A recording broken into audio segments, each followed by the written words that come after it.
says, Amen. Hail Mary, full of grace, the Lord is with thee. Blessed art thou amongst women, and blessed is the fruit of thy womb, Jesus. Holy Mary, Mother of God, pray for us sinners, now and at the hour of our death. Amen. Our Lady Conquistadora, Pray for us. St. Francis and St. Anthony, Pray for us. So today we have the feast of another Franciscan saint, Blessed Bonaventure of Potenza. He was from southern Italy. He was born in the 1600s and died in 1711. So he was right after the time of Saint Joseph of Cupertino, who was a member of the same order. Remember, the Franciscans have three orders within the one order, you might say. You have the Franciscan observance. Many famous Franciscans are a member of that order, like Saint Bernardine of Siena is one of them. But many, and all in the Southwest, this was evangelized by the observant Franciscans. Then there are the Capuchin Franciscans, who they're stricter form than the they're about the same as the observance. And Padre Pio is a member of that order. And then you have this order, the Franciscans who are called the conventual Franciscans. They wore black habits or gray habits. And St. Joseph of Cupertino was a member of that order, as was Blessed Bonaventure of Potenza. He was, of course, very pious, that's why he's a saint.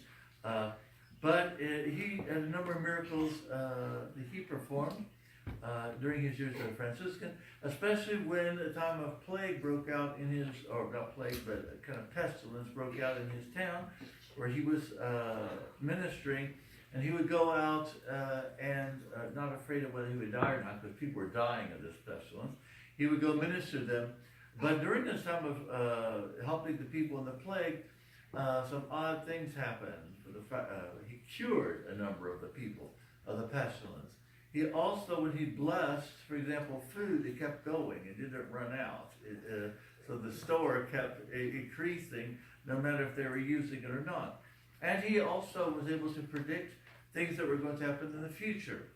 But there's one episode in his life which might be useful to remember, and that had to do with the virtue of obedience. And that's what the collect of today's Mass is talking about. It asks basically share in his obedience, that we obey as he did.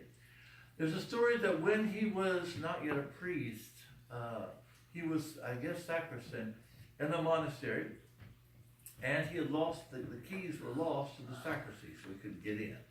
So he went to his spiritual director and asked what to do, because he couldn't find the keys to the sacristy. So his director told him to take a pole, go to the well, and fish for the keys in the well. Which, of course, there weren't any keys in the well. But it was simply to test his obedience, the spirit of obedience. And when he was given that order, he didn't complain. He didn't think this is totally irrational, because I'm not going to find anything in this well. Why are you having me do this? He simply obeyed out of the spirit of obedience. Because everyone who has authority over us has a right to obedience. And we don't obey them, by the way. We obey God through them. It's God who is the authority of parents, God who is the authority of bishops, God who is the authority of priests, God is the authority of presidents, whoever it is. Whoever has any authority, they rule not because the people give them power, but because God gives them power. And therefore, when we obey them, we obey God. Except, of course, for one exception. And that is whether what they command you to do is a sin. And then nobody can ask you, they don't have the power to do that, because all authority comes from God, and God will never ask you to sin.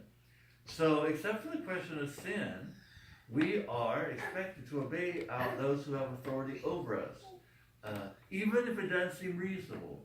And sometimes that will be precisely why God will give that command, so that we let loose of our reason, so that we're not expecting everybody to be obeyed only because we agree with it, because we think it's reasonable, and then we're going to obey them, but we're not going to obey any other time. That is not the spirit, a Catholic spirit, especially since our reason is not infallible, and we can be wrong. So in any case, he went and he got his pole, I assume it's a fishing pole, and he went to the well, And he began fishing from the Keys. Except guess what happened? The Keys came up in his fishing rod. And that was the way God rewarded him for his obedience, which didn't seem reasonable because he wasn't going to find anything there naturally.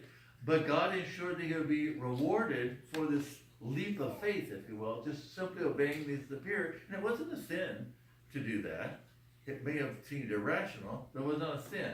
And therefore his obedience was a virtuous thing in the eyes of God because he put someone else's will, his superior's will, above his own.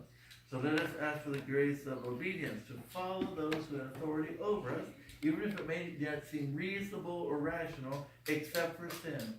We never obey anyone, even from the Pope down to the lowest authority, if they ask us to sin. But everyone else, if they have authority over us, we should obey for love of God and through this beautiful virtue of obedience. In the name of the Father, Son, and the Holy Spirit.